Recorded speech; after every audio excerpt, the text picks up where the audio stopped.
اللہ تعالیٰ نے مجھے بیٹا عطا کیا، مجھے اولاد کی نعمت سے نوازا ہے، اور میں آپ کو یہی بتانے آیا ہوں۔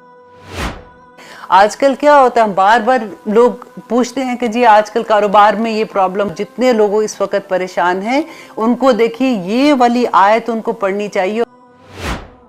جائے نماز پہ بھی لکھ کے رکھتے ہیں، جیسے آپ کے فریج کے اوپر لکھ کے رکھتے ہیں کہ اللہ از واچنگ می۔ اگر ہمیں اللہ سبحانہ تعالیٰ کی صرف ایک صفت کی سمجھ آ جائے گی نا کہ اللہ سبحانہ تعالیٰ از واچنگ می، تو ہماری ساری زندگی بدل کے رہ جائے گی۔ اور آپ دیکھیے اگر سمیعن کی بات کرتے ہیں، اب میں لاسٹ حج پہ میں یہ بات ہوئی تھی، میں نے تب بھی یہ بیان کیا تھا، آپ لوگوں میں سے بہت سے نئے بھی اسٹوڈنٹ ہوتے ہیں کہ ہم دیکھتے ہیں کہ اللہ سبحانہ تعالیٰ تو سننے والے ہیں نا، تو عرفات کے میدان میں اتنے لوگ، اب دیکھیے بے شمار لوگ وہاں پہ لاکھوں کی تعداد میں، وہ کس طرح سے اللہ سبحانہ تعالیٰ کے ساتھ مانگ رہے ہوتے ہیں کہ ساتھ والے بندے کو صرف ہجکیوں کی آواز آتی ہے یا پھر سرگوشیاں چھوٹی، مطلب پتہ چلتا ہے کہ کوئی مانگ رہا ہے، کیونکہ اتنا رش ہوتا ہے، ہم ساتھ کھڑے ہوتے ہیں اور اللہ سبحانہ تعالیٰ سے مانگ رہے ہوتے ہیں۔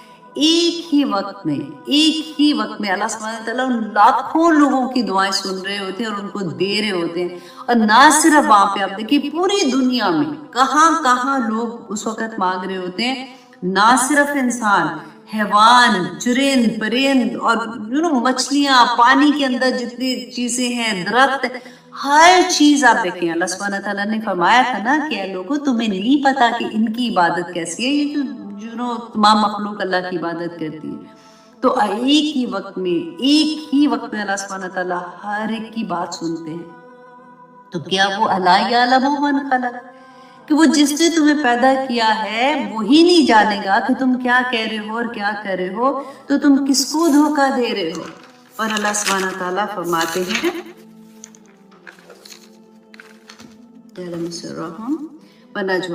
وَأَنَّ اللَّهَ، اور بے شک اللہ علام الغیوب، غیوب کو، غائبوں کو جاننے والا ہے۔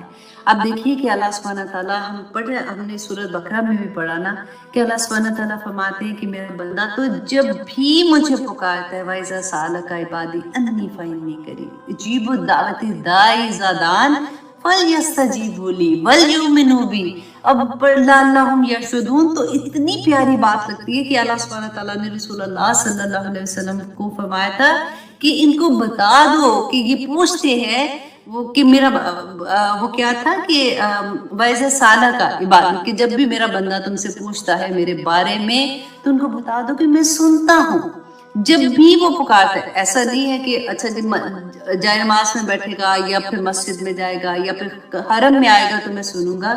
کتنی پیاری آیا ہے کہ جب بھی میرا بندہ، جس حال میں بھی میرا بندہ مجھے پکارتا ہے، میں اس کی آواز کو سنتا ہوں۔ لیکن آپ دیکھیے آگے شرط ہے، فَلْيَسْتَجِیبُوا لِی، ان کو بھی چاہیے کہ میرے حکم مانیں، وَلْیُؤْمِنُوا بِی، اور ان کو بھی چاہیے کہ وہ ایمان لے کے آئیں تاکہ وہ ہدایت پا سکیں۔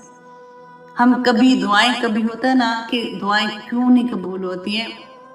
میں ہمیشہ یہ کہتی ہوں کہ ایک اور بھی ایک طریقہ ہے کہ پہلے اب 2 رکعت نماز نفل پڑھ کے توبہ کے نفل پڑھ لیں کہ یا پاک پروردگار، کیونکہ گناہ جو ہوتے ہیں نا وہ دعا کی قبولیت میں حائل ہو جاتے ہیں۔ تو پہلے آپ نفل پڑھ لیں توبہ کے، اللہ سبحانہ تعالیٰ مجھ سے کوئی بھی گناہ ہوئے ہیں مجھے معاف کر دے، کوئی بھی چھپ کے کیے ہیں، لانیاں کی ہیں، جیسے بھی کیا مجھے معاف کر دے۔ اس کے بعد دعا کے لیے ہاتھ اٹھائیں تو انشاءاللہ اللہ سبحانہ تعالیٰ جب گناہ ہمارے راستے سے ختم ہو جائیں گے تو دعا کی قبولیت آسان ہو جاتی ہے۔ اللہ اکبر۔ آیت نمبر 79 میں اللہ سبحانہ تعالیٰ فرماتے ہیں الذین، وہ لوگ جو یلمزون، وہ جو تانا دیتے ہیں، تان کرتے ہیں، ایک دوسرے کو الزام لگاتے ہیں، ایک دوسرے کا مذاق اڑاتے ہیں۔ یہ کس سے ہوتا ہے؟ دیکھیے زبان کا فتنہ، یہ اتنا بڑا فتنہ ہے۔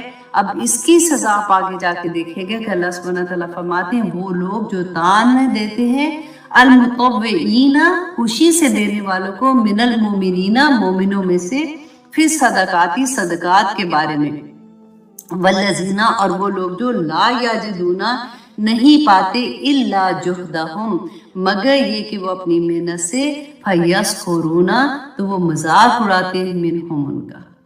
اب اس کی شان نزول بھی میں آپ کو بتاتی ہوں کہ دیکھیے یہ آیا کو غور سے سمجھیے، یہ اتنا بڑا سبق ہے کہ وہ لوگ جو دوسروں کا مذاق اڑاتے ہیں. اب یہ کس سے بات ہو رہی ہے؟ یہ کن کی بات ہو رہی ہے؟ منافقین کی بات ہو رہی ہے نا. اور منافق کون تھے؟ یہ مسلمان تھے، نماز پڑھتے تھے، رسول اللہ صلی اللہ علیہ وسلم کے پیچھے جماعت کے ساتھ نماز پڑھتے تھے. لیکن یہ جو ان کی خصلتیں تھی نا، جو انسان کی وہ چیزیں ہوتی ہیں جو ان کی عادات بن جاتی ہیں، یا وہ سمجھتے ہیں کہ یہ تو ہم نے تو اتنی عبادت کی تو پھر یہ بات تو خیر ہے. تو آپ دیکھیے کہ اللہ سبحانہ تعالیٰ انہی چیزوں کو ہائی لائٹ کر رہے ہیں کہ وہ لوگ جو تانے دیتے ہیں، مذاق اڑاتے ہیں ان لوگوں کا جو خوشی سے صدقے اللہ سبحانہ تعالیٰ کی راہ میں دیتے ہیں. یہ کس کی بات ہو رہی تھی کہ عبداللہ بن عوف جو ہے ان کا یہ تھا، یہ بہت پیسے والے صحابی تھے، بہت امیر تھے. تو انہوں نے جب رسول اللہ صلی اللہ علیہ وسلم نے تبوک کی جنگ کے لیے نکلنا تھا نا، تو اناؤنس ہوا تھا، یہ آپ نے پہلے تبوک کا پڑھا ہے اور آگے بھی اس کی بہت ڈیٹیل انشاءاللہ آئے گی، کیونکہ اتنی سپر پاور کے ساتھ لڑائی تھی. اور آپ دیکھیے کہ اناؤنسمنٹ ہوئی، کیونکہ سفر تھا، کھانے کے لیے چیزیں چاہیے تھی، سواری کے لیے چیزیں چاہیے تھی، پھر اس کے علاوہ جو جنگی سامان تھا اس کے لیے چاہیے تھا. تو رسول اللہ صلی اللہ علیہ وسلم نے پہلی جنگ تھی جس میں اناؤنس کیا گیا تھا کہ ضرورت ہے صدقات کی. تو پھر کہتے ہیں صحابہ نے تو الحمدللہ ایسے دیا تھا. اسی موقع پر حضرت ابوبکر صدیق گھر کا پورا سامان لے آئے تھے، حضرت عمر اپنے گھر کا آدھا سامان لائے تھے، جس کے وہ یہ کہتے تھے کہ میں اتنا خوش تھا کہ آج میں ابوبکر کو ہرا دوں گا.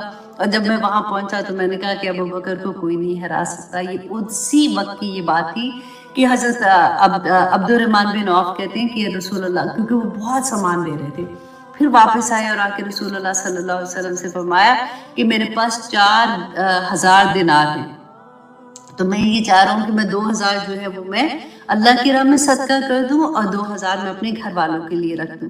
تو رسول اللہ صلی اللہ علیہ وسلم نے ان کو دعا دی تھی کہ عبد الرحمن، اللہ سبحانہ تعالیٰ تمہارے گھر میں جو تم سامان مطلب دینار رکھے ہیں اس میں بھی برکت عطا کرے، اور جو تم نے اللہ کی راہ میں دی ہیں اس میں بھی برکت عطا کرے کہ قیامت کے دن یہ پہاڑ جتنے اجر تمہیں ملے اس کے. اور پھر اسی وقت ایک تھے صحابی، ان کا نام تھا ابو عقیل. اللہ اکبر سبحان اللہ، اتنی پیاری ان کی بات لگتی ہے کہ جب انہوں نے سنا نا یہ جو ہم آگے پڑھے نا اللہ جودا، مگر یہ کہ ان کی محنت ہی تھی جو وہ لے کے آئے تھے صدقات میں. اکثر یہ ہوتا ہے نا کہ ہم جب صدقہ دینے کی باری آتی ہے ہمارے دل میں اکثر یہ بات آتی ہے کہ میرے پاس تو اتنا ہے نہیں، میں کہاں سے صدقہ دوں، یا ابھی تو دیا تھا اب تو ختم ہو گئے، مطلب وہ والے پیسے جو میں نے علیحدہ نکالے تھے، تو اپنے پیسے جو ہوتے ہیں اس میں ہمارا دھیان نہیں جاتا. تو آپ یہ دیکھیں کہ جب ابو عقیل کو پتہ چلا کہ یہ اناؤنسمنٹ ہوئی ہے اور ان کے پاس کچھ نہیں ہے، تو وہ پوری رات ایک یہودی کے پاس گئے تھے. تو اس زمانے میں ہوتا تھا جیسے کنویں کو ابھی تو بھی آپ لوگوں نے دیکھا، اور نئے والے بچوں نے تو یہ نہیں دیکھی ہوئی چیزیں کہ وہ بیل ہوتی ہے، وہ جوتتا جاتا ہے، جیسے وہ پانی نکلتا ہے اور وہ پانی کھیتوں کو سیراب کرتا ہے. پوری رات انہوں نے یہ کام کیا کہ وہ پوری رات وہ کنواں چلاتے رہے اور جو پانی سے وہ یہودی کا کھیت جو ہے وہ سیراب کرتے رہے. اور آخر میں کیا ان کو ملا تھا؟ 2 سا، صرف 2 سا کھجوریں ملی تھی. تو وہ سال آپ سمجھ لیں کلو، 2 کلو کھجوریں ملی.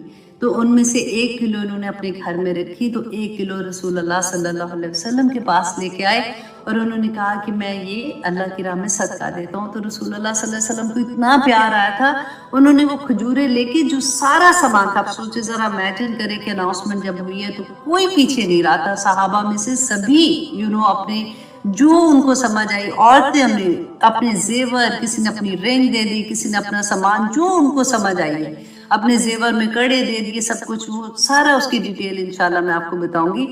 تو رسول اللہ صلی اللہ علیہ وسلم نے اس پورے ڈھیر کے اوپر ابو عقیل کی کھجوریں رکھ دی کہ اللہ سبحانہ تعالیٰ اس میں برکت ڈالے اور اللہ سبحانہ تعالیٰ اس کا تمہیں اجر دے. تو جو منافقین بیٹھے ہوئے تھے نا، وہ آپس میں ایک دوسرے سے مذاق اڑانے لگے کہ دیکھو جی یہ جا رہے ہیں سپر پاور سے لڑائی کرنے اور اتنی کھجوریں لے کے تو یہ جا رہے ہیں لڑائی کرنے، تو انہوں نے کہاں سے واپس آ جانا ہے. تو ان کی جو آپس میں سرگوشیاں تھی نا، ایک دوسرے سے بات کرے، ایسے کھلے عام تو نہیں کر رہے تھے نا، سرگوشیاں بھی اللہ سبحانہ تعالیٰ نے یہاں پہ بتا دی تھی.